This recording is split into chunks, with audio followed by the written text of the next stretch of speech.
Friends, welcome to my YouTube channel सेफी physics.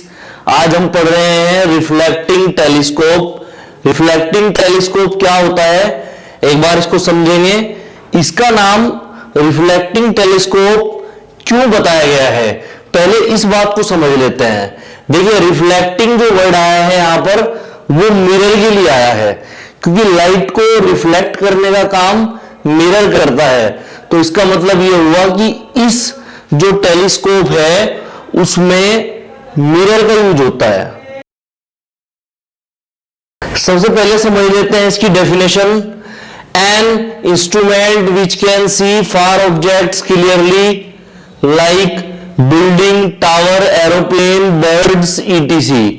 तो एक हमारे पास इंस्ट्रूमेंट है जो कि दूर के ऑब्जेक्ट देख सकता है क्लियरली, ठीक है। तो ये इस तरह से ऑब्जेक्ट देखेगा जब हम अर्थ के बाहर ऑब्जेक्ट नहीं देख रहे हैं, तो वहां पर रिफ्लेक्टिंग टेलीस्कोप वर्क करती है। इससे पहले हमने पढ़ा है पिछली वीडियो में एस्ट्रोनॉमिकल टेलीस्कोप, वो अर्थ से बाहर हमारा जो सोलर सिस्टम है उसके प्लैनेट्स, सन, सैटेलाइट्स सबको देखने के लिए काम में आती है, और उससे हम अर्थ के ऊपर भी देख सकते हैं। बट ये जो रिफ्लेक्टिंग टेलीस्कोप है, इससे हम अर्थ के बाहर का नहीं देखते, ठीक है। इससे हम मोस्टली अर्थ के ऊपर जो ऑब्जेक्ट्स हैं उन्हें देखते हैं, ठीक है। देखिए, इसका कंस्ट्रक्शन देख लेते हैं। इसका कंस्ट्रक्शन क्या है? एक concave mirror of large focal length and large aperture M1 is placed in wide metal pipe at one end of the pipe. तो एक यहां पर ले लिया गया है कॉनकेव मिरर जिसकी लार्ज फोकल लेंथ है, इसका मतलब बड़े साइज का कॉनकेव मिरर है, और उसका लार्ज एपर्चर है M1, ठीक है। उसको रखा गया है एक मेटल पाइप के वन एंड पर, ठीक है, ऑफ द पाइप। तो एक पाइप है, उसके एक हिस्से पे उसको रखा गया है। In the back of this pipe a narrow pipe is attached. इसकी जो बैक है पाइप की, उसमें एक नैरो मतलब एक छोटा पाइप या नेड़ा पाइप लगा हुआ है with convex lens of small focal length and small aperture. उसमें एक कॉन्वेक्स लेंस है जिसकी फोकल लेंथ भी स्मॉल है और एपर्चर भी स्मॉल है, मतलब छोटा सा कॉन्वेक्स लेंस है। This lens works as eye lens. ये वर्क्स करता है कैसे? आई लेंस की तरह। ये जो कॉन्वेक्स लेंस लगा हुआ है यहाँ पे, ठीक है, तो ये एक आई लेंस है क्योंकि ये ह्यूमन आई के पास है, इसलिए जहां से देखा जाएगा, जहां से ह्यूमन आई से देखेंगे वहां से नजदीक है। In large pipe a plane mirror M2 is also placed. जो बड़े वाला पाइप है उसमें एक M2 जो प्लेन मिरर है वो भी लगाया गया है, ठीक है, which is at 45 degree from principal axis of concave mirror. ये 45 डिग्री पे है कॉनकेव मिरर की प्रिंसिपल एक्सिस से। इसको हम डायग्राम में देखेंगे आगे। इसके बाद देख लेते हैं वर्किंग देख लेते हैं। The aperture of concave mirror is set towards the object. जो एपर्चर है कॉनकेव मिरर का, वो ऑब्जेक्ट के टुवर्ड्स सेट किया गया है, ठीक है।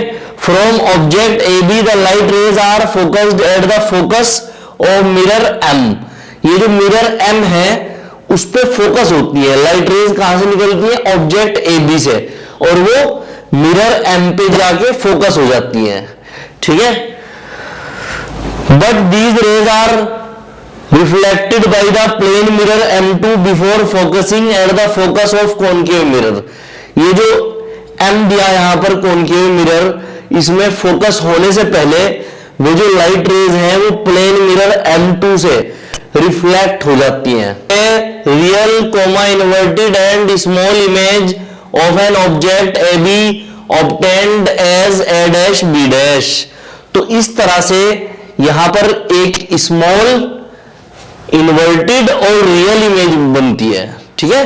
तो ये रियल होगा, इन्वर्टेड और स्मॉल। एक बार डायग्राम से हम समझ लेते हैं किस तरह से इमेज फॉर्मेशन यहां होगा। देखिए, इमेज फॉर्मेशन के लिए दो रे निकलेंगी, तो दो ही रे हम यहां से भी निकाल लेंगे। ठीक है, इसको मैं यहां पर P बोल देता हूं पोल।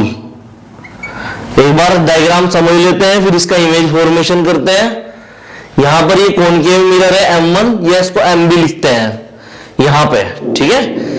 और ये प्लेन मिरर है M2।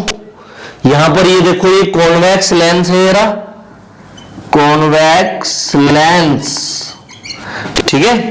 जिन दो ट्यूब की हमने बात की थी, उसमें जो लार्ज वाली ट्यूब है उसमें कॉनकेव मिरर है, और जो स्मॉल वाली ट्यूब है उसमें कॉन्वेक्स लेंस है, और ये प्लेन मिरर लगा हुआ है यहाँ पे, ठीक है। ये ऑब्जेक्ट यहाँ पे रखा है, ये प्रिंसिपल एक्सिस हो गई कॉन्वेक्स लेंस की। ये आई है, ठीक है, ये यहां पर है ह्यूमन आई, ह्यूमन आई। अब इसमें क्या होगा कि दो रे निकलेगी। पहली रे इस तरह से पैरेलल आएगी और फोकस से निकल जाएगी ऐसे। तो इसका यहां पर कहीं फोकस बना लेते हैं इसका। यहां पर ये इसका सेंटर ऑफ कर्वेचर हो गया C, और ये F हो गया इसका। देखिए एक रे ऐसा आएगी पैरेलल और फोकस से निकल जाएगी, क्योंकि रूल है कि पैरेलल रे कहां से निकलती है, फोकस से निकलती है, ठीक है। तो इस तरह से टकरा के ऐसा आ गई है। अब प्लेन मिरर क्या करेगा, इसको रिफ्लेक्ट कर देगा, फिर ये रिफ्लेक्ट हो जाएगी, इस तरह से ये रिफ्लेक्ट हो गई, ठीक है, ऐसा आ गई। दूसरी रे इसके पोल से जाएगी, और पोल से जाने के बाद जितने एंगल पे वो आएगी रे, उतने ही एंगल पे पोल उसको रिफ्लेक्ट कर देगा। वो ऐसे चली जाएगी, ऐसे रिफ्लेक्ट होके, और ये भी कहा जाएगी इस तरह से आई लेंस में, ठीक है। आई लेंस में जाके कन्वर्ज हो जाती है। बट हमें यहां पर इमेज दिखानी है, तो इसकी जो इमेज बनेगी जब हम दोनों रे को पीछे तक मिलाएंगे, ऐसे मिला दो इनको पीछे तक, तो यहां पर एक इनकी इमेज बन जाएगी, ये रही A डैश B डैश, ठीक है। तो ये एक हमारी इसकी इमेज बन गई। अब इससे आगे बढ़ते हैं इसमें, ये तो हो गया इमेज फॉर्मेशन।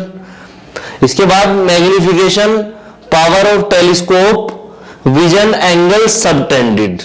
तो मैग्निफिकेशन पावर कैसे निकालते हैं, कैपिटल M बराबर vision angle subtended by final image.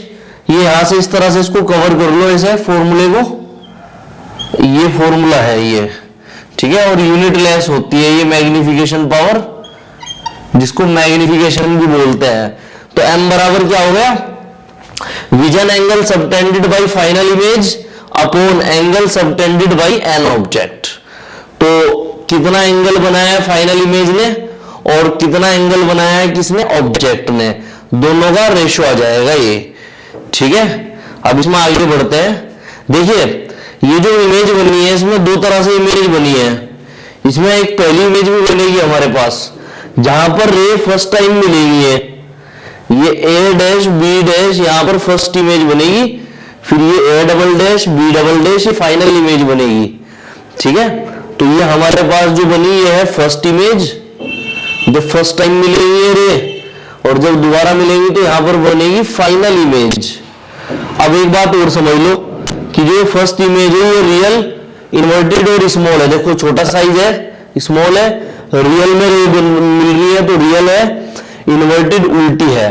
But ये जो फाइनल इमेज है हमारी, फाइनल इमेज क्या है, वर्चुअल, क्योंकि ये काल्पनिक है, रे को काल्पनिक रूप से हमने मिलाया, कोमा ये और कैसी है, इरेक्ट, सीधी है, ठीक है। प्रिंसिपल एक्सिस पे क्या आ रही है, सीधी आ रही है, एंड एनलार्ज्ड, बड़े साइज की है, ठीक है। तो ये बन गई हमारे पास। तो जितना एंगल बनेगा इसके फाइनल इमेज के द्वारा वो, और अपॉन ऑब्जेक्ट का जितना एंगल होगा वो, दोनों का रेशो। इसके बाद ए पार्ट है इसका मैग्निफिकेशन के लिए बिल्कुल सेम है जैसे वहां पे हमने किया था। तो उसमें मेन चीज आप दूर की चीजें देख रहे हो जो इंफिनिटी पे है, ठीक है, जो बहुत बड़ी डिस्टेंस पे है वो चीजें देख रहे हो। तो यहां पर मेन जो केस है उसका वो इंफिनिटी वाला रहेगा टेलीस्कोप के लिए, क्योंकि आप नियर बाई ऑब्जेक्ट को देख सकते हो, उसमें कॉन्वेक्स लेंस है, बट टेलीस्कोप को इसके लिए नहीं बनाया गया, ठीक है, नियर ऑब्जेक्ट के लिए नहीं बनाया गया, उसको फार ऑब्जेक्ट के लिए बनाया गया। तो ए में if the final image is formed at infinity then magnification power, ठीक है, अगर इंफिनिटी पे बन रही है फाइनल इमेज तो मैग्निफिकेशन पावर क्या होगी, m equals to minus F O upon F E, unitless. F O क्या है, एफ ओ यहां पर फोकल लेंथ है, किसकी फोकल लेंथ है ये, ऑफ ऑब्जेक्टिव, ठीक है। एफ ई क्या है यहां पर, एफ ई यहां पर फोकल लेंथ है किसकी, focal length of I piece की, ये यूनिट लेंस है। कैपिटल एम क्या है, इसकी कोई यूनिट नहीं होती। इसके बाद B part, when final image is formed at minimum distance of distinct vision capital D then magnification power, जब फाइनल इमेज मिनिमम डिस्टेंस पर बनती है डिस्टिंक्ट विजन के कैपिटल डी पर, तो कैपिटल डी क्या है 25 सेंटीमीटर, ये वो डिस्टेंस है जिससे पहले का हम नहीं देख सकते। हम कम से कम 25 सेंटीमीटर पे किसी ऑब्जेक्ट को देख सकते हैं या उससे दूर देख सकते हैं, तो मोस्टली हम इंफिनिटी और 25 सेंटीमीटर के बीच में देखते हैं, ठीक है। इसके बाद यहां पर कैपिटल एम बराबर minus F O upon F E into 1 plus F E upon D, ये आ जाएगा यहाँ पे फॉर्मूला, ठीक है। ये सब क्लियर है। डी क्या है यहाँ पर, minimum distance of distinct vision, F O F E यहाँ पर एक्सप्लेन हो गया था, और ये यूनिटलेस होगा ये भी। देखिए अब समझते हैं सिंपल माइक्रोस्कोप, ये बड़ा ही आसान है इसको समझना, नाम में ही पता चल रहा है सिंपल है ये, ठीक है। तो एक सामान्य सा माइक्रोस्कोप है। सबसे पहले ये क्या वर्क करता है देख लेते हैं। An instrument which can C small objects clearly is called simple microscope, जो बहुत छोटे छोटे ऑब्जेक्ट्स को क्या करता है, क्लियरली देखता है, ठीक है। ऑब्जेक्ट साफ दिखाई देता है, जैसे कि हमारे पास कोई आप एग्जांपल ले सकते हैं इसका, क्या देख सकते हैं हम इसमें आप देख सकते हो स्मॉल अल्फाबेट्स देख लिया आपने, और क्या देख सकते हैं हम इसमें देख सकते हैं कोई भी स्मॉल एनिमल्स देख सकते हैं, और क्या देख सकते हैं हम इसमें, ठीक है, स्मॉल डस्ट पार्टिकल्स देख सकते हैं हम इसमें, स्मॉल डस्ट पार्टिकल्स, ये सब इसमें हम देख सकते हैं, ठीक है। बहुत ज्यादा बारीक चीजें जो होंगी, बहुत ज्यादा छोटी चीजें इसमें नहीं दिखाई देती, इसमें सिर्फ स्मॉल चीजें दिखाई देती हैं, ठीक है। इसके बाद construction, it consist of a convex lens of large focal length and it is connected to a plastic handle. इसमें एक कॉन्वेक्स लेंस लगा होता है बड़े साइज का, लार्ज फोकल लेंथ मतलब इसका साइज बड़ा है, और इसमें एक प्लास्टिक हैंडल होता है, ठीक है। ये प्लास्टिक हैंडल हो गया, सिंपल माइक्रोस्कोप है। तो देखने में इस तरह से होता है। इसके बाद वर्किंग समझ लेते हैं। देखिए ये हमारे पास एक कॉन्वेक्स लेंस है, ठीक है, कॉन्वेक्स लेंस हो गया, ऑप्टिकल सेंटर हो गया यहाँ पे, यहां फोकस f1, यहां पर 2f1, यहां पर f2 to f2, कोई एक केस ले लो, उसमें कोई भी एक केस ले लो। तो मैं यहां पर ऑब्जेक्ट रख रहा, फॉर एग्जांपल इसके नजदीक रखो, जितना आप इसके नजदीक रखोगे किसी ऑब्जेक्ट को उतना बड़ा दिखाएगा ये। तो यहां पर मैंने कोई ऑब्जेक्ट रख दिया, फॉर एग्जांपल मैं यहां पे कोई ऑब्जेक्ट रख रहा हूं, यहां पे ये AB क्या है, ऑब्जेक्ट है। तो दो रे आएंगी, एक पैरेलल रे आएगी, फोकस से निकल जाएगी, दूसरी रे ऑप्टिकल सेंटर से निकलेगी, और जहां पर ये क्रॉस कर रही वहां इमेज A' B' बन गई। तो वर्किंग पढ़ लेते हैं। Two rays come from object AB and meet at the point of image formation A' B'। दो रे आ रही है AB ऑब्जेक्ट से, और जहां इमेज बन रही है A' B' पे, वहां पर मिल रही है आके। This image is formed by two rays. One ray comes parallel and pass through focus F। तो दो रे से इमेज बन रही है, एक रे पैरेलल आती है, फोकस F से पास होती है, एंड द सेकंड रे comes from optical centre O, और दूसरी रे ऑप्टिकल सेंटर O से निकलती है, ठीक है। यहां पर आप देख सकते हो। देखिए इसके बाद इसका मैग्निफिकेशन देखते हैं। Magnification of simple microscope, capital M बराबर angle subtended by final image beta upon angle subtended by object alpha. ठीक है, तो इस तरह से जो फाइनल इमेज जो एंगल सबटेंड करेगी ह्यूमन आई पे वो कितना एंगल है, ये फॉर एग्जांपल हमारे पास ये बीटा एंगल है जो फाइनल इमेज सबटेंड कर रही है, यहां पर ह्यूमन आई है हमारी। ठीक है, तो ये ह्यूमन आई होगी फॉर एग्जांपल। ठीक है, और जो ऑब्जेक्ट सबटेंड कर रहा है ये तो फाइनल इमेज है ए डैश बी डैश, इसने बीटा एंगल बनाया। ठीक है, या उसको इमेज बोल देंगे क्योंकि यहां पर एक ही इमेज बनेगी बस। और जो ऑब्जेक्ट बनाएगा ए बी ऑब्जेक्ट है, ये जो ह्यूमन आई पे बना रहा है वो अल्फा बना रहा है ऐसे, तो ये दोनों में ये इस तरह से हो जाएगा। ठीक है, अल्फा और बीटा का डिफरेंस है बस दोनों में। ठीक है, तो ये मैग्निफिकेशन है और ये यूनिट लेस होगा। यहाँ पे समझ लेते हैं कंपाउंड माइक्रोस्कोप। कंपाउंड माइक्रोस्कोप क्या होती है? An instrument which can see very small objects clearly is called compound microscope। तो एक इंस्ट्रूमेंट है जिससे बहुत ही छोटे ऑब्जेक्ट आप देख सकते हो साफ। ठीक है, उसको बोलते हैं कंपाउंड माइक्रोस्कोप। लाइक वायरस देख सकते हो, बैक्टीरिया देख सकते हो, फंगी देख सकते हो, ईटीसी, और भी जो बहुत छोटी चीजें हैं उन्हें देख सकते हो आप इससे। इसके बाद इसका कंस्ट्रक्शन इसका जो कंस्ट्रक्शन है उसको हम डायग्राम में देखेंगे, उसकी वर्किंग को भी देखेंगे डायग्राम में। ठीक है, it consist of a long cylindrical tube, एक इसमें लंबी सिलेंड्रिकल ट्यूब होती है।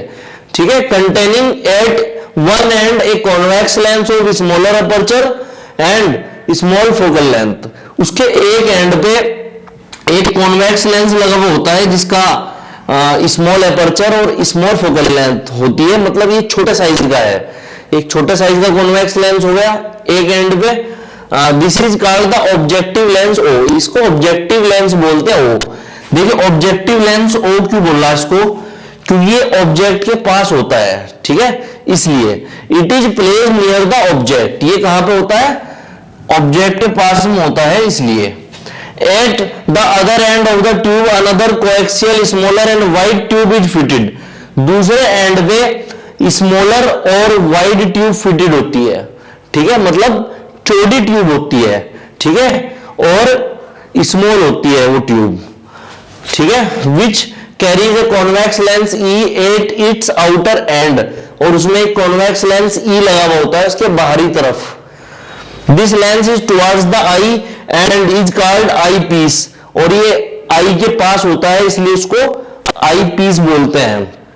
The focal length and aperture of eyepiece are somewhat larger than those of objective lens, और इसका जो फोकल लेंथ और एपर्चर है वो ज्यादा होता है किससे? ऑब्जेक्टिव से।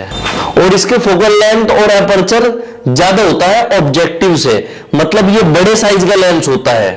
ठीक है, cross wires are mounted at a definite distance before the eyepiece, तो क्रॉस वायर्स को लगाया जाता है कहां पर? कुछ डिस्टेंस पहले आईपीस से।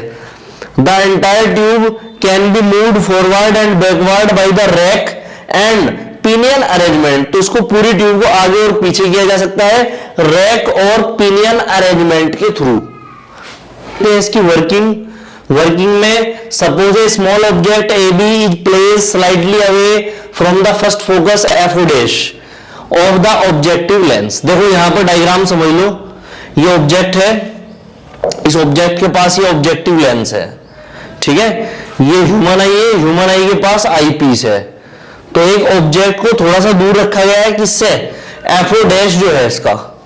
ठीक है, उससे यहां पे देखो ये एफओ डैश फोकस है, दो फोकस है दोनों के, फोकस है इनके, ये ऑब्जेक्टिव है इसके दो फोकस एफओ और एफओ डैश, और ये आई पीस इसके दो फोकस एफई और एफई डैश।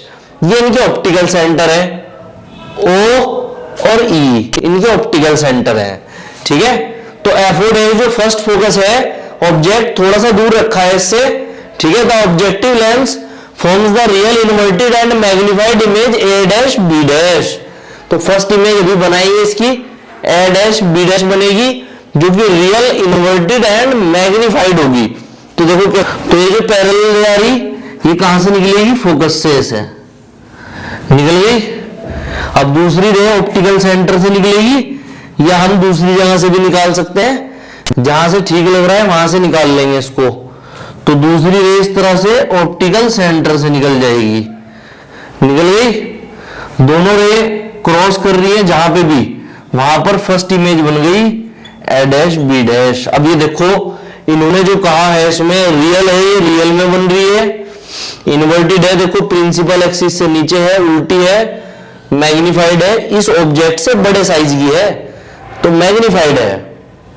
अब इन डिस्टेंसेस को लिख लो, क्योंकि अभी हम सिर्फ ऑब्जेक्टिव लेंस के बारे में समझ रहे, तो अभी सिर्फ जो उपयोग हुआ है वो ऑब्जेक्टिव लेंस का हुआ है, आईपीस का कोई यूज इसमें नहीं हुआ है, ठीक है।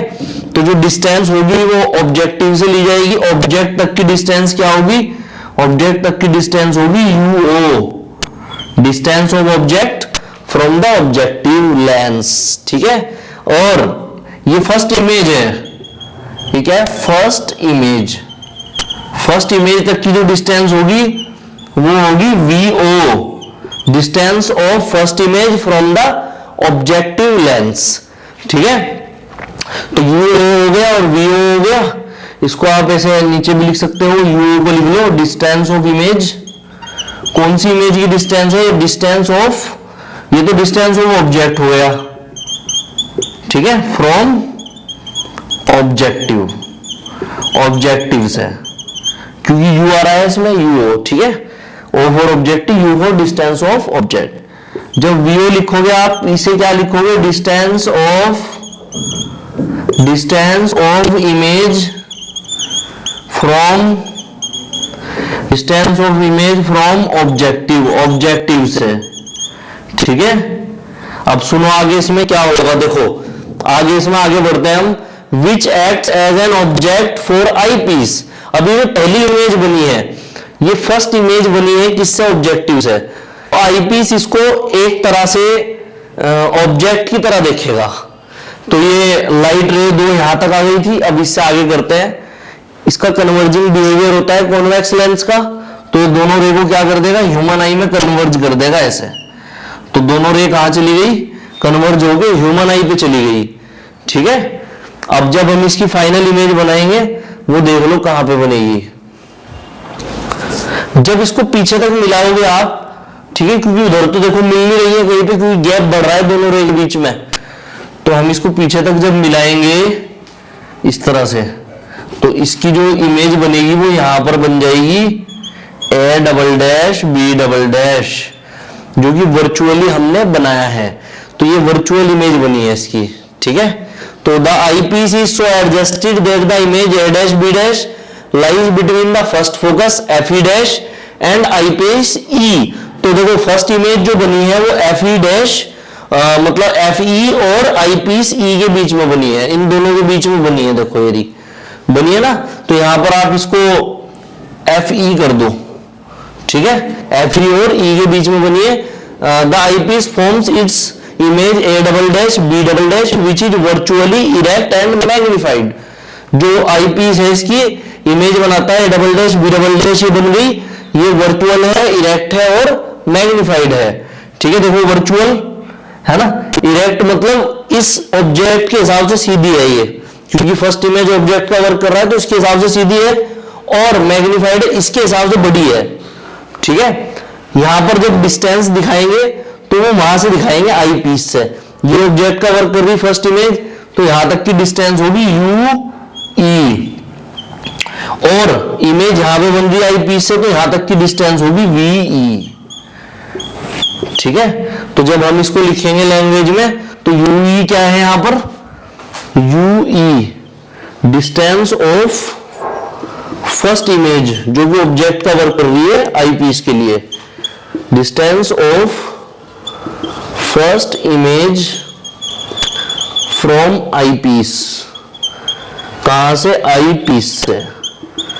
जब वी लिखेंगे हम तो वी क्या है, डिस्टेंस ऑफ सेकंड या final image, distance of second image from eyepiece,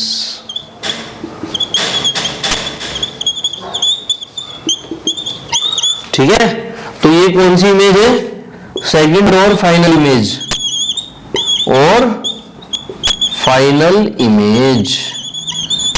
ठीक है, देखिए अब बात कर रहे हैं magnification of compound microscope.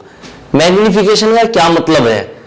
Magnification का मतलब है जो आप वेरी स्मॉल ऑब्जेक्ट देख रहे हो, वायरस, बैक्टीरिया, फंगी, तो ये जो वायरस, बैक्टीरिया, फंगी है, ये आपको जो कितने गुना बड़ा होकर दिखाई दे रहा है, तो कितना बड़ा दिखाई दे रहा है वो क्या है? मैग्निफिकेशन है यहां पर। ठीक है, तो इसमें सबसे पहले A part, when image is formed at the least distance of distinct vision D equals to 25। Distance of distinct vision में रखेंगे 25 सेंटीमीटर में, डी की वैल्यू है ये कैपिटल डी की, देन फॉर्मूला क्या होगा? अब ये समझ लो इसका मेन केस है, क्योंकि आप छोटे ऑब्जेक्ट को देख रहे हो और आप उसको नजदीक रख के देख रहे हो, तो इसको हम 25 सेंटीमीटर पर रख के देखते हैं। कंपाउंड माइक्रोस्कोप को इस तरह से बनाया जाता है कि हमें ऑब्जेक्ट 25 सेंटीमीटर पे दिखता है। ठीक है, तो हम नजदीक वाली चीजें यहां पे देख रहे हैं, इसका मेन केस है। ठीक है, capital M equals to minus v o upon u into 1 plus D upon F E, और यूनिटलेस, यूनिटलेस ये इसका फॉर्मूला है। ये सब मैंने वैल्यू बता रखी है, यू क्या है, वीओ क्या है, एफ ई क्या है, ये पहले बताया था मैंने। ठीक है, तो सब ये बता रखा है। इसके बाद इसका b part, when image is formed at the infinity, जब इमेज इंफिनिटी पे बनेगी। ये वाला केस इसका केस नहीं है, बट साथ में इसको ले लिया क्योंकि कॉन्वेक्स लेंस का ही दोनों चीजों को देखने के लिए काम में आता है, वेरी स्मॉल ऑब्जेक्ट को भी और जो डिस्टेंट ऑब्जेक्ट होते हैं उनको भी। Then M equals to minus V upon U into D upon F E, unitless. ये F E focal length of I piece है यहाँ पे। ठीक है, यू क्या है यहाँ पर? Distance of object from objective O से, फिर V O distance of first image from objective O, और D least distance of distinct vision 25 centimetre. ठीक है, देखिए अब चैप्टर 9 के न्यूमेरिकल्स देखते हैं। तो न्यूमेरिकल्स में सबसे पहला है, सबसे फर्स्ट जो न्यूमेरिकल है वो देख लेते हैं। A small candle 2.5 centimetre in size. तो एक कैंडल दिया है, कैंडल एक ऑब्जेक्ट दिया है इन्होंने, जिसका साइज कितना है? 2.5 सेंटीमीटर। इसका मतलब ये हुआ कि O इक्वल्स टू कितना है? O इक्वल्स टू है 2.5 centimetre, is placed at 27 centimetre in front of A concave mirror. अब ये चीज आपको चेक कर लेनी इसमें कि ये लेंस है या मिरर है। लेंस है तो कौन सा लेंस है, मिरर है तो कौन सा मिरर है? तो ये कौन सा मिरर है? Concave mirror. तो ये कौन सा मिरर है? Concave mirror. ठीक है, of radius of curvature 36 centimetre. तो ये ऑब्जेक्ट इतनी दूरी पे रखा गया है, तो डिस्टेंस 27 है, तो u equals to minus 27 centimetre. ठीक है, रेडियस ऑफ कर्वेचर कितनी? 36, क्योंकि ये कॉनकेव मिरर है, तो radius of curvature r equals to minus 36 centimetre. At what distance from the mirror should a screen be placed in order to maintain a sharp image. तो कितने distance पे mirror को रखना चाहिए कि हमें एक शार्प इमेज मिले? तो मतलब इमेज की डिस्टेंस v हमें बतानी है यहाँ पे। Describe the nature and size of image. तो नेचर और साइज की बात कर रहे हैं तो आई बताना हमें कितना होगा। ठीक है, हाइट ऑफ इमेज बतानी है हमें, मतलब वही उसका साइज होगा जो हाइट होती है। ठीक है, तो इसकी हाइट बता देंगे हम। इसके बाद if the candle is moved closer to the mirror, अगर कैंडल को मिरर के नजदीक लाया जाए, how would the screen have to be moved, screen को कैसे मूव करेंगे? तो बड़ा ही आसान क्वेश्चन है। देखो सबसे पहले एक काम करते हैं, इसमें ये r दे रखा है, इससे f निकाल लो। तो फोकल लेंथ f बराबर क्या होती है हमारे पास? r/2। ठीक है, f बराबर r की वैल्यू कितनी? -36 अपॉन 2 से डिवाइड कर दो, तो f बराबर -18 सेंटीमीटर। ठीक है, 18 सेंटीमीटर है, माइनस में फोकल लेंथ आ गई इतनी हमारे पास।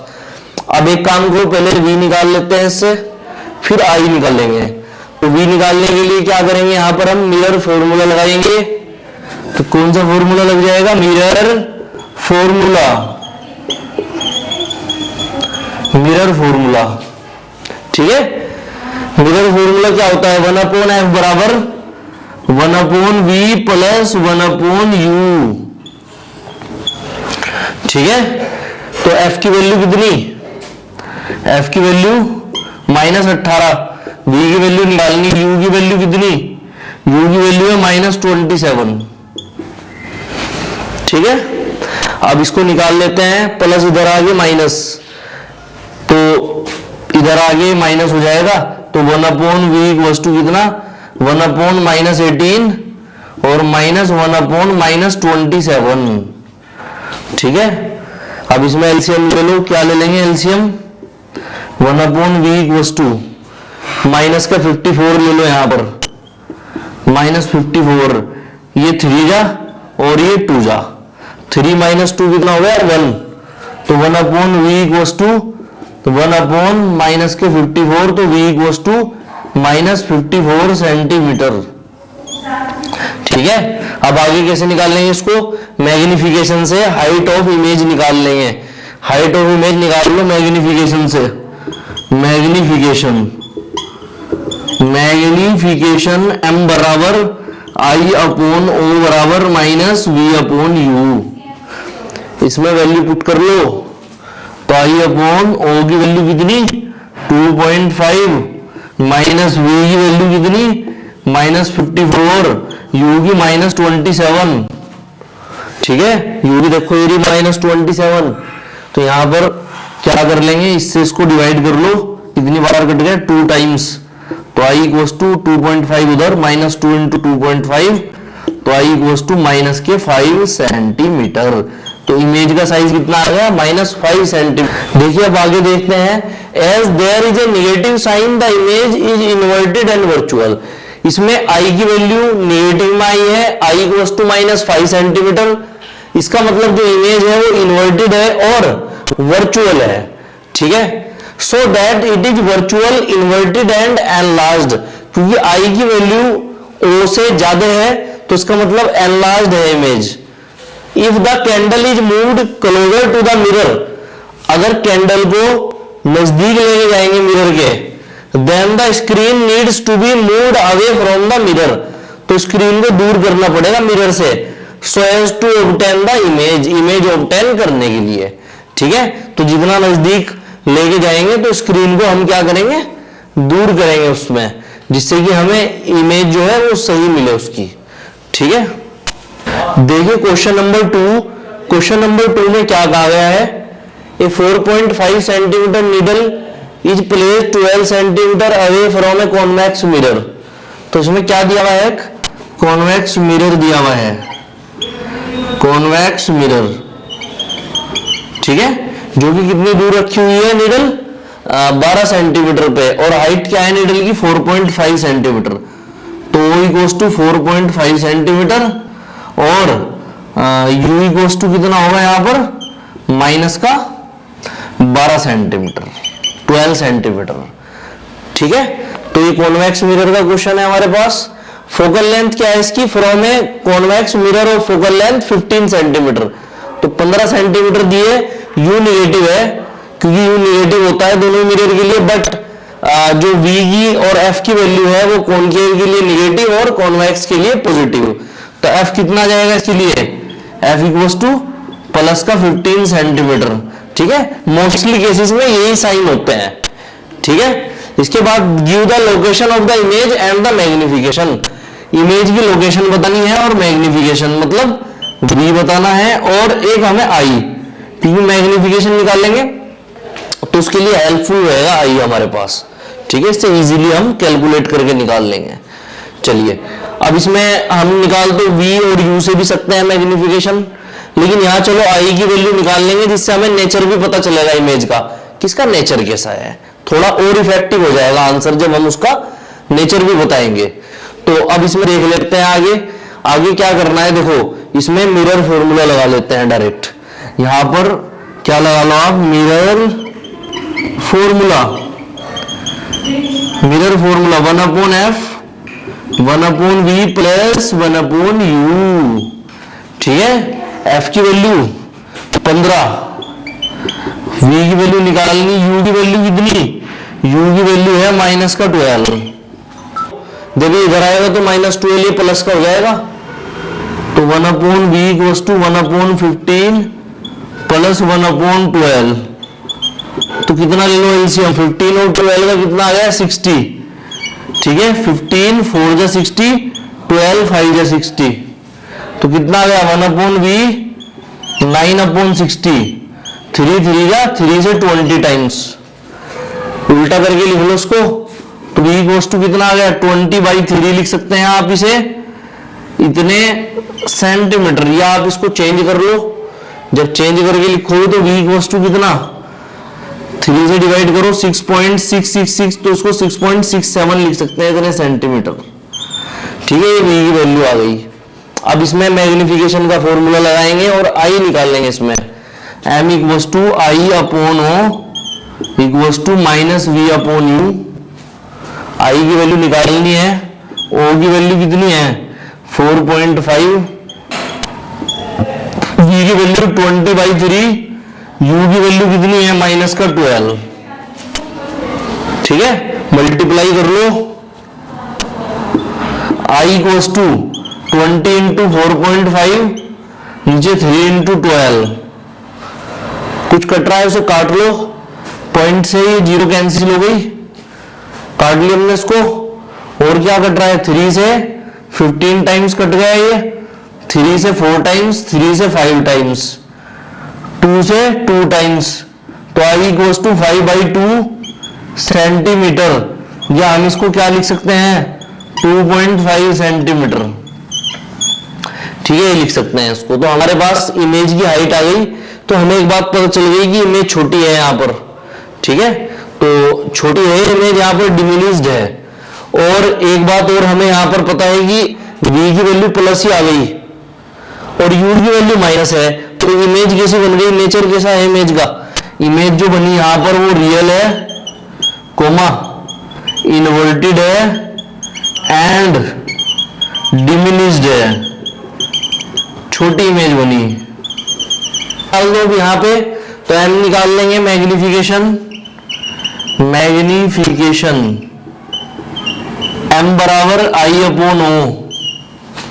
ठीक है, i की वैल्यू पुट कर लो, तो ये लीनियर मैग्निफिकेशन रख लो पूरा नाम इसका। ठीक है, तो लीनियर मैग्निफिकेशन, i की वैल्यू कितनी है हमारे पास, i की वैल्यू है हमारे पास 5/2 और o की वैल्यू कितनी है 4.5। ठीक है, 5/2 लिख लो या ऐसे 2.5 लिख लो, 2.5 ही लिख लो उसको आप, पॉइंट से पॉइंट कैंसिल हो जाए, 5 9 जा 45, 5 5 जा 25, तो 5/9 मतलब कितना 9 5 जा 45, 5 0 9 5 जा 45, 5.555, तो 0.555 आएगा इसका आंसर। ठीक है, तो m की वैल्यू भी कम आ रही है, मतलब डिमिनिश्ड है इसका मतलब। तो ये इमेज कैसी बन गई हमारे पास, virtual comma erect and diminished, कैसी बन गई diminished. As the needle is moved further from the mirror, जब दूर लेके जा रहे हैं मिरर से नीडल को, the image also moves away from the mirror, तो इमेज भी क्या हो रही है मूव कर रही है मिरर से दूर, resulting in A reduction in the size of the image, और इससे जो इमेज का साइज है वो घट रहा है। ठीक है, क्वेश्चन नंबर 3 देखते हैं, अच्छा क्वेश्चन है। A tank is filled with water to a height of 12.5 centimetre, तो एक टैंक है जिसको 12.5 सेंटीमीटर तक वाटर से फिल किया गया है। तो इस तरह से एक टैंक बना लो, ये हमारे पास टैंक है, कुछ हाइट है इस टैंक की, उन्होंने दी भी नहीं है इसमें, बट उन्होंने ये बताया कितनी हाइट तक वाटर भरा हुआ है इसमें, तो इतनी हाइट तक फॉर एग्जांपल ये पानी भरा हुआ है इसमें, और ठीक है, तो ये 12.5 सेंटीमीटर है, ये मैं h मान लेता हूं, h। ठीक है, तो ये एक्चुअल डेप्थ हो गई इसकी, एक्चुअल डेप्थ कितनी है जहां तक पानी भरा हुआ है वो है h equals to 12.5 centimetre. The apparent depth of a needle lying at the bottom of the tank is measured by a microscope to be 9.4 centimetre. जब पता है apparent depth को तो 9.4 सेंटीमीटर निकलती है। किससे मेजर कर रहे हैं? माइक्रोस्कोप से। तो यहां पर एक इस तरह से नीडल रखी हुई है, ये फॉर एग्जांपल ये यहां पर नीडल है, ठीक है। तो नीडल को जब देख रहे हैं तो कितनी आ रही है? 9.4 आ रही है apparent depth। तो apparent depth निकाल लेंगे यहां से। डेप्थ कितनी आ गई? h dash equals to 9.4 centimetre. ऐसा इसलिए हो रहा है क्योंकि देखो ये मीडियम चेंज होने की वजह से हो रहा है।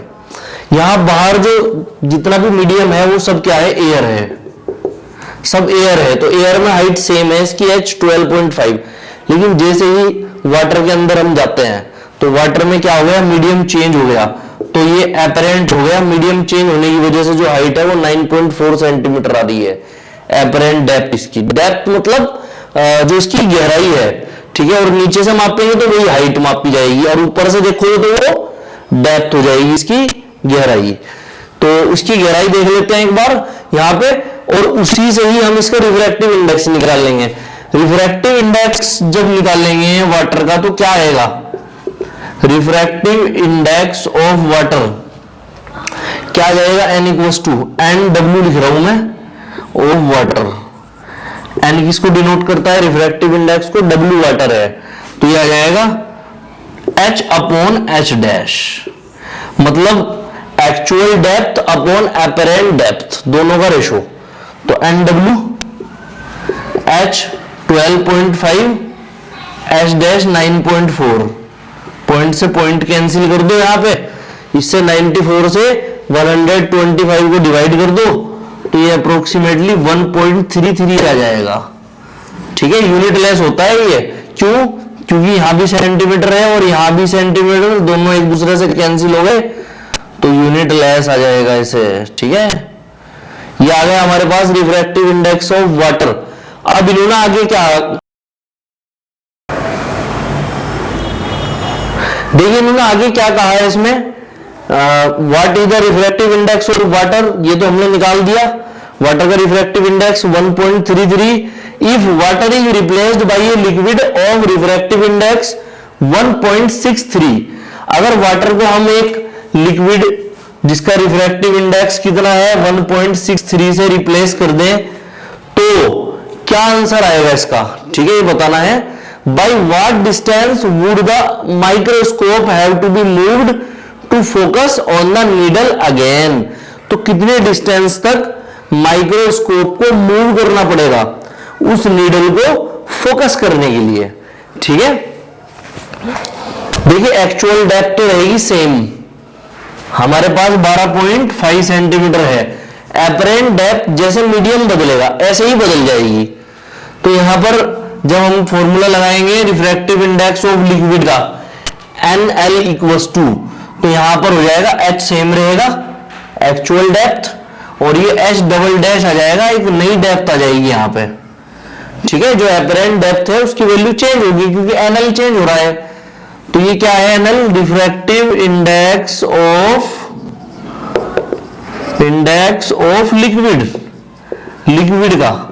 तो कितना है भाई? NL की वैल्यू 1.63, ठीक है। H की वैल्यू कितनी है? H की वैल्यू 12.5, H डबल डैश ये निकालना है। ये डबल डैश इधर ले आओ, 1.63 नीचे ले जाओ, तो H double dash equals to 12.5 upon 1.63, एक जीरो और लगा लो यहाँ पे बैलेंस करने के लिए। तो दो पॉइंट के बाद दो डिजिट से पॉइंट के बाद दो डिजिट कैंसिल, तो डेसिमल से डेसिमल कट गया यहाँ पे। H double dash equals to कितना, जब इससे इसको डिवाइड करोगे 163 से 1250 को, तो ये आ जाएगा 7.67 इतने सेंटीमीटर, क्योंकि यहां पर ये ऊपर वाली वैल्यू सेंटीमीटर में है, ठीक है। नीचे वाली रिफ्रैक्टिव इंडेक्स की वैल्यू जो कि यूनिट लेस है। अब इसमें आगे निकाल लेते हैं, H डबल डैश आ गया हमारे पास। अब इसमें एक काम करते हैं, इसमें इसने पूछा है कि कितनी और उसको मूव कराना पड़ेगा। वाटर में 9.4 सेंटीमीटर की अपेरेंट डेप्थ आ रही थी, बट आपने क्या किया, अब उसमें लिक्विड को चेंज कर दिया दूसरे रिफ्रैक्टिव इंडेक्स के साथ में, ठीक है। तो अब क्या होगा यहाँ पर कि वाटर भी लिक्विड था, बट एक दूसरा लिक्विड ले लिया जिसका 1.63 है रिफ्रैक्टिव इंडेक्स। तो कितना ज्यादा मूव कराओगे अब आप नीडल को फोकस करने के लिए, माइक्रोस्कोप को कितना ज्यादा फोकस करना पड़ेगा। तो ये जो अपरेंट डेप्थ है एच डैश 9.4, इसमें से इसको सब्ट्रैक्ट कर दो, इतना ज्यादा मूव कराना पड़ेगा आपको। तो ये distance to be moved equals to microscope के द्वारा नीडल को फोकस करने के लिए कितना 9.4 7.67, यहां पे एक जीरो ले लो 9.40, तो कितना आ जाएगा, एक 10 में से 7 जाके 3 बचा, इधर से 1 13 में से 6 जाके 7, 8 में से 7 जाके 1.73 सेंटीमीटर। तो इतनी डिस्टेंस आप से देखिए, आप 3 डायग्राम दे रखे हैं, मैं बहुत ही आसान तरीके से आपको इस क्वेश्चन को सोल्व कराऊंगा, ठीक है। एनसीईआरटी का चौथा क्वेश्चन है। अब इसमें सबसे पहला डायग्राम देखो, एयर से ग्लास में रे जा रही है, सीधी सी बात है, रेयरर मीडियम से डेंसर मीडियम में जाएगी तो नॉर्मल की तरफ मुड़ जाएगी ऐसे। यहां इन्होंने आई की वैल्यू 60 डिग्री और आर की 35 डिग्री दी है। अगर मैं यहां पे स्नेल्स लॉ लगाऊं इस वाले में, तो क्या लगेगा Snell's law air to glass के लिए, एयर से कहां जा रही है, ग्लास में जा रही है। तो स्नेल्स लॉ के थ्रू क्या हो जाएगा यहाँ पे, बाई स्नेल्स लॉ यहां पर इसको ए एन जी बोला जा सकता है, ठीक है। ग्लास का एयर के रेस्पेक्ट में जहां से जा रही है ये साइन 60 डिग्री आई की वैल्यू और आर की वैल्यू साइन 35 डिग्री, इक्वेशन 1 डाल दो। इसके बाद यहां दूसरा डायग्राम देखो, एयर से वाटर में आ रही है रे, तो यहां पर भी रेयरर मीडियम से डेंसर मीडियम में आ रही है, तो यहां पर भी इसी तरह से स्नेल्स लॉ लगेगा, और आई यहां पर 60 डिग्री और आर 47 डिग्री। जो पहले वाला एंगल है वो आई होता है एंगल ऑफ इंसिडेंस, बाद वाला एंगल ऑफ रिफ्रैक्शन आर होता है। तो यहां पे भी सेम इसी तरह से लगेगा, जब रे कहां से कहां जाएगी, एयर से जा रही है वाटर में, तो एयर से वाटर में जा रही है तो हम इसको एन डब्ल्यू लिखेंगे, sine 60 upon sine 47 degree, equation number 2, ठीक है। अब इससे आगे चलते हैं, यहां से रे कहां से, वाटर से ग्लास में जा रही है। अब यहां पे समझ लो, वाटर जो मीडियम है वो ग्लास के कंपैरिजन में एक हल्का मीडियम है, ग्लास इससे भारी मीडियम है। तो यहां पे भी यही सेम चीज हो रही है कि हल्के से भारी में, रेयर मीडियम से डेंसर में जा रही है रे। तो यहां पे भी हम क्या करेंगे, इक्वेशन बना लेंगे, कहां से कहां जा रही है, वाटर टू ग्लास, वाटर से ग्लास में जा रही है, तो WNG बोलेंगे इसे, साइन ये हो जाएगा कितना 45 डिग्री, और इसको मैं R मान लेता हूं, ये वाला एंगल मैं R मान लेता हूं, यहां क्वेश्चन मार्क दिया गया है क्वेश्चन में, तो upon R, sine R, equation number 3, ठीक है। अब इसको सोल्व करेंगे, पहले क्वेश्चन पढ़ लेता हूं मैं, ठीक है। The figure above show the refraction of a ray in air incident at 60 degree with the normal to a glass air and water air interface। तो एक यहां पर रिफ्रैक्शन दिखाया गया है 60 डिग्री पे, एंगल ऑफ इंसिडेंस 60 डिग्री दोनों में है, देखो यहां पे 60 डिग्री है ये एंगल ऑफ इंसिडेंस, और यहां पे भी 60 डिग्री है एंगल ऑफ इंसिडेंस, ठीक है। दोनों इंटरफेस में, ग्लास एयर में भी और वाटर और एयर में भी respectively. Predict the angle of refraction in a glass when the angle of incidence in water is 45 degree, जब वाटर में 45 डिग्री होगा एंगल ऑफ इंसिडेंस, तो एंगल ऑफ रिफ्रैक्शन आर बताना है। With normal to a water glass interface, normal से water glass interface के साथ में। अब इसको सोल्व कर लेंगे, देखो इक्वेशन 3 है, इससे हम सोल्व करना शुरू कर रहे हैं। आप एक काम करो, यहां पे इसमें क्या कर लो, बाई इक्वेशन 3 से इसमें वैल्यू पुट कर लो, WNG की वैल्यू ANG अपॉन एन डब्ल्यू, राइट ऊपर लेफ्ट नीचे, ठीक है, equals to sine 45 degree upon sine are, यही तो हो गया। अब इसमें इक्वेशन 1 और 2 से एन जी और एन डब्ल्यू की वैल्यू पुट कर लो यहां पे, तो यहां पर क्या कर लेंगे, value put the value of a N G and N W, ठीक है, तो एन डब्ल्यू इनकी वैल्यू पुट कर लो। एन जी की वैल्यू कितनी है, कितनी, sine 45 degree upon sine R upon में एन डब्ल्यू की वैल्यू साइन 60 डिग्री अपॉन में sine 47 degree equals to sine 45 degree upon sine are, यही तो हो गया, ठीक है। अब इसे सोल्व करेंगे अभी हम।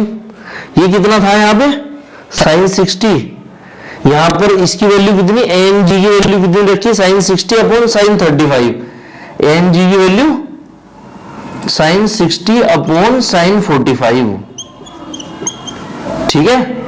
ये वैल्यू पुट कर ली हमने यहाँ पे, इसकी जो कैंसिल हो रहे हैं उन्हें कैंसिल कर दो, साइन 60 से साइन 60 गया, साइन 47 ऊपर आ गया।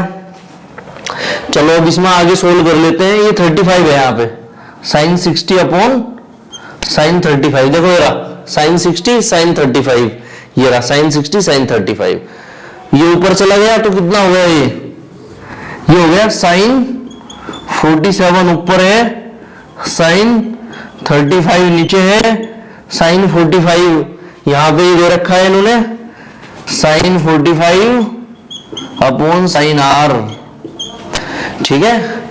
साइन आर को लेफ्ट साइड, उन्हें सबको राइट साइड ले जाओ और इसकी वैल्यू पुट कर लो, तो क्रॉस मल्टीप्लाई करके साइन आर इधर ले गए, इसे ऊपर साइन 35 डिग्री और इसे नीचे साइन 47 डिग्री, साइन 45 की वैल्यू कितनी, 1/√2, ठीक है, 1/√2 वैल्यू होती है उसकी, ये रख ली। अब यहां पे अगर आपको वैल्यू गिवन है साइन 35 की और साइन 47 की, तो आप इसे आगे सोल्व करो।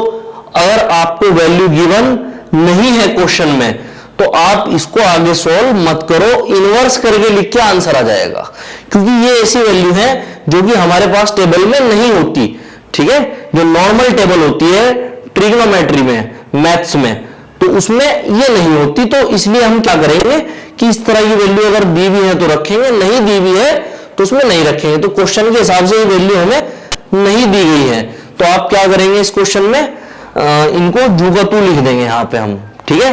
तो इसको √2 को यहां मिला के लिख सकता हूं मैं, तो आर की वैल्यू आ जाएगी, साइन उधर जाके sine inverse sine 35 degree upon √2 नीचे आ गया साइन 47 डिग्री, ठीक है। ये आंसर आ गया इतने डिग्री, ठीक है, डिग्री में आ गया, ये एंगल है हमारे पास ये, ठीक है।